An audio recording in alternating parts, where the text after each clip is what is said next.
And I saw the holy city, the new Jerusalem, coming down out of heaven from God. And a loud voice from the throne said, God will dwell among the peoples. God will wipe every tear from their eyes. Death will be no more. Mourning, crying, and pain will be no more. For the first things have passed away. At first glance, dear people of God, these words seem distant and detached from the reality we know. A sober gaze around the world will lead most anyone to conclude that these things will never be true, and things aren't as they should be. Again and again, we fail to love one another as human beings.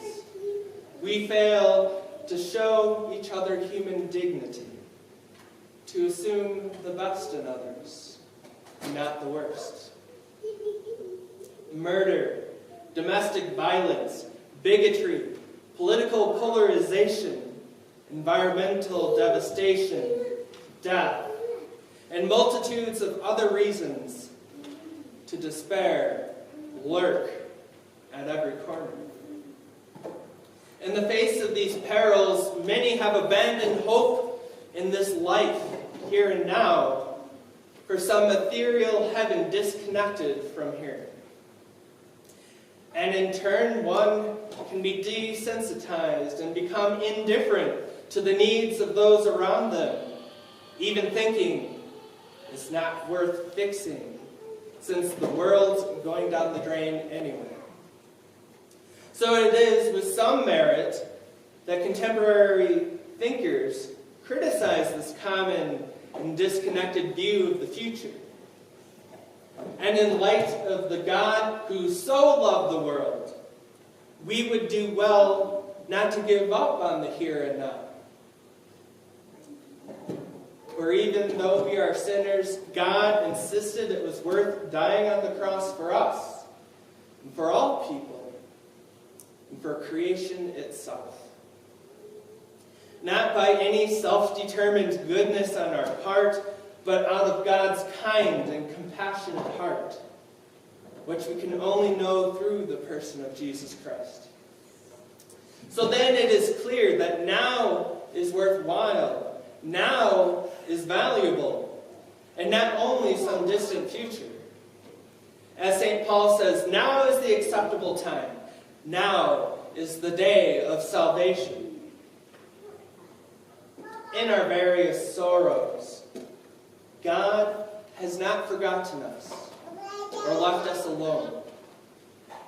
For even now, as in the future, God sends out His word and heals you, because God has chosen to dwell among the people. As much as now is important, we must also consider the future important and reframe our mindset on thinking in it. Though some have abused the idea of a future without pain and suffering, I would also not outright dismiss it and throw the baby out with the bathwater. For there are many realities that lead to despair in this world as we know it now. And no matter how much effort we put in to change things for the better, one way or another, pain and suffering will come back to us. We cannot create our own utopia. Terrible things happen that leave us feeling empty, whether that be broken relationships, pain, hopelessness, poverty, and the hearts of people growing cold. They say time heals all things, and to some degree that is true, but there are some things that will hurt as long as we live. Because we cannot escape the sorrows of this world, we need hope not only for now, but for the future. And that's why we need cling to God's promise that there will be no more death, that mourning and crying and pain will be no more, that the first things will pass away, and God will wipe every tear from your eyes. As the one seated on the throne said, "See, I am making all things new.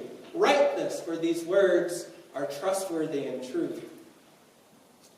In this way, God has not left it up to us to claim we know better about how all things will conclude, or in some way to minimize these promises.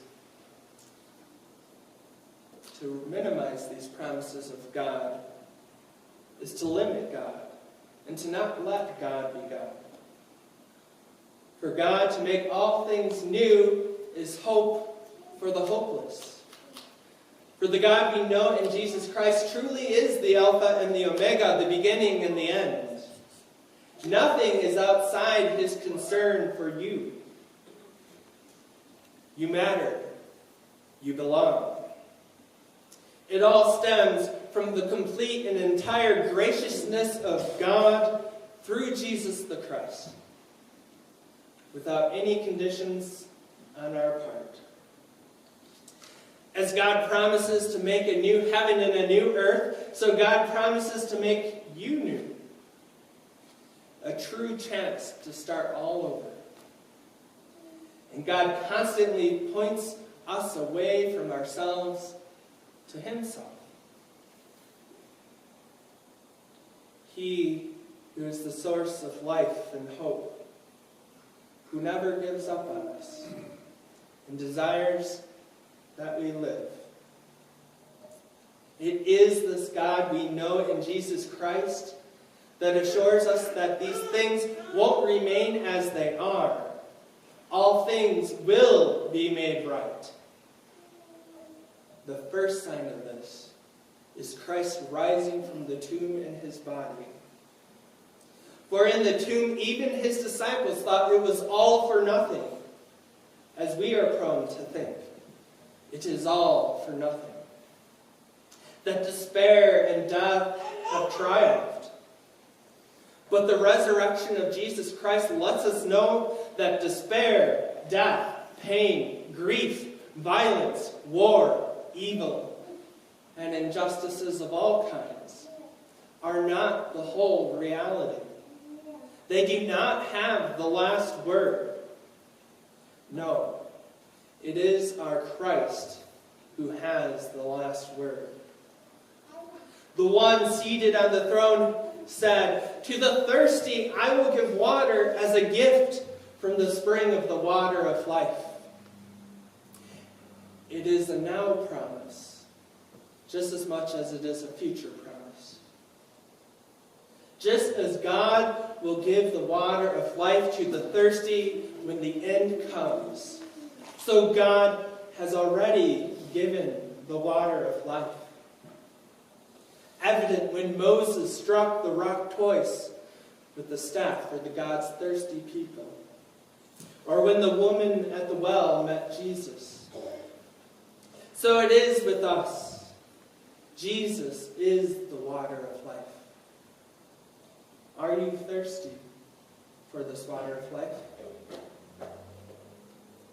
Listen to these promises. In the waters of baptism, God washes you with the water of life. God gives you a chance to start over every day. In fact, baptism constantly is available to you as a reprieve from and an aloe for pain. Are you thirsty? In the scorching desert of life, God has come to you. The same God who in the face of all despair says, "My grace is sufficient for you."